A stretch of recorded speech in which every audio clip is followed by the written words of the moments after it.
नमस्कार मित्रों, सरल साधना में आपका स्वागत है। आज हम सुनेंगे सुंदरकांड की दोहा संख्या 9 और 10 अर्थ सहित। अभी तक हमने सुना कि हनुमान जी अशोक वाटिका में पेड़ पर छिपे बैठे हैं और जानकी जी की हालत देखकर बहुत दुखी हैं। अब सुनिए आगे। तरु पल्लव महु रहा लुकाई, करई विचार करऊं का भाई।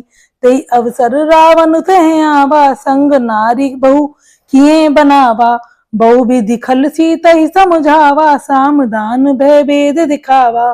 कह रावण सुन सुमुख सयानी, मंदोदरी आदि सवरानी। तब अनुचरी करऊपन मोरा, एक बार बिलोक मम ओरा। त्रंधरी ओट कहत वैदेही, सुमिर अवधपत परम सनेही। सुन दस मुख खद्योत प्रकाशा, कवों के नलनी करई विकासा। असमन सुमज कहत जानकी, खल सुदिनी नहीं रघुवीर बान की। सठ सुने हरि आने ही मोही, अधम निलज्ज लाज नहीं तो ही। आप ही सुनि खाद्योत सम, राम ही भान समान। परश वचन सुनि काढ़ियसी, बोला अति खिसियान। दोहा संख्या 9। अब आप इसका अर्थ सुनिए।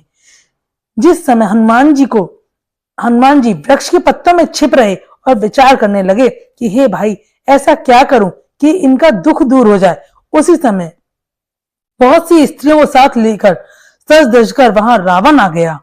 उस दुष्ट ने सीता जी को बहुत प्रकार से समझाया, साम दान भय और भेद दिखलाया।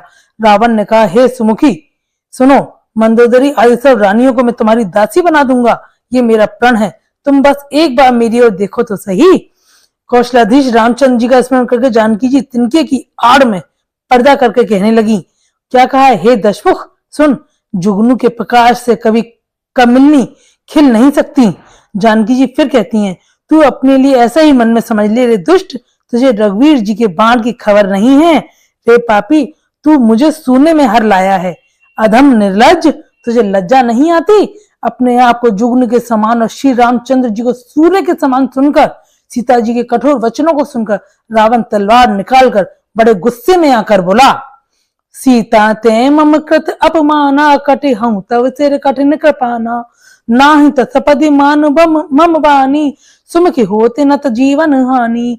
श्याम सरोज दाम सम सुंदर, प्रभु भुज कर कर सम दस कंधर। सो भुज कंठ की तब अस घोरा, सुन सठ अस प्रवान पन मोरा।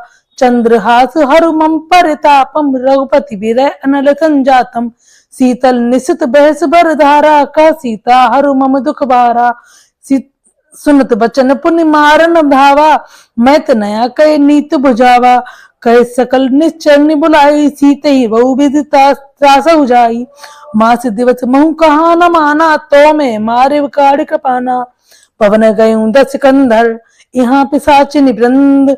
सीतई त्रास दिखा वही, धरई रूप बहु मंद। दोहा संख्या 10। अब इसका अर्थ सुनिए आप। जब रावण ने अपना अपमान सुना तो उसे बहुत क्रोध किया और कहा, सीता तूने मेरा अपमान किया है, मैं तेरा सिर इस कठोर कृपाण से काट डालूंगा, नहीं तो जल्दी मेरी बात मान ले। हे सुमुखी, जीवन से हाथ धोना पड़ सकता है तुझे। सीता जी ने कहा, हे दशग्रीव, प्रभु की भुजा जो श्याम कमल की माला के समान सुंदर और हाथी की सूंड के समान पुष्ट विशाल है, या तो वह भुजा मेरे कंठ में पड़ेगी या तेरी भयानक तलवार। सुन, यही मेरा सच्चा प्रण है। सीता जी कहती हैं, हे तलवार, श्री रघुनाथ जी की विरह की अग्नि से उत्पन्न मेरी बड़ी भारी जलन को तू हर ले। हे तलवार, तू शीतल तीव्र और श्रेष्ठ धारा बहाती है, तू मेरे दुख के बोझ को हर ले। सीता जी के वचन सुनते ही वह उन्हें मारने के लिए दौड़ा। तब मैं दानव की पुत्री मंदोदरी ने नीति कहकर उसे समझाया। तब रावण ने सब राक्षसियों को बुलाकर कहा कि जाकर सीता को बहुत प्रकार से भय दिखलाओ। यदि महीने भर में यह कहा ना माने तो मैं इसे तलवार निकालकर मार ही डालूंगा। यूं कहकर रावण घर चला गया। यहाँ राक्षसियों के समूह बहुत से बुरे रूप धरकर सीता जी को भय दिखलाने लगे। तो इस प्रकार आज आपने सुना दोहा संख्या 10 तक का अर्थ। अब आप इसमें जो संत जन कहते हैं वह सुनिए। जब हनुमान जी ने सुना कि मुझे तो सीता जी तो जानती ही नहीं है, माता तो नहीं जानती कि मैं यहाँ आ गया हूं, तो उन्होंने किस अमोघ वाड़ के बारे में राक्षस रावण के आगे ये बात कही है कि तू रामचंद्र जी के अमोघ वाण के बारे में नहीं जानता, तो क्या सीता माता भी जानती है कि मैं यहाँ आ चुका हूं? मतलब क्या हनुमान जी ही वही अमोघ बाण हैं जो रामचंद्र जी ने भेजे हैं और ये अपना कार्य किए बिना यहां से वापस नहीं जाएंगे?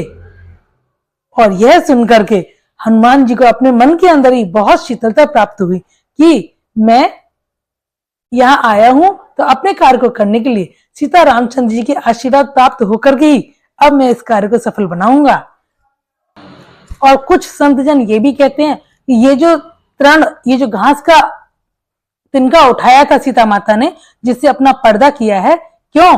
क्योंकि सीता माँ भूमि की पुत्री हैं और भूमि के ही पुत्र हैं ये घास तिनके। तो इस प्रकार ये तिनका सीता माता का भाई हुआ, सदैव रक्षा करने वाला। इसलिए उसकी आड़ में रहकर सीता जी ने रावण को धमकाया था। तो इस प्रकार आज अपने ये दोनों दोहों का अर्थ सुना। वीडियो अच्छी लगे तो लाइक एंड सब्सक्राइब जरूर कीजिएगा। मगर जैसा कि हम हमेशा थोड़ा सा हरि कीर्तन करते हैं, चलिए आज भी सीताराम जप कर ही लेते हैं। सीताराम सीताराम सीताराम सीताराम सीताराम जी, रट ले मनवा यही प्यारा नाम राम जी। सीताराम रटता जा, राधे श्याम रटता जा, आठों याम जी। मेरे मन में आना वे राजो जी, मेरे राम हमको अपने चरणों में जगा तुम जीजो जी। हम हैं बालक तुम्हारे नादान जी। जय श्री राधे श्याम सीताराम। नमस्कार।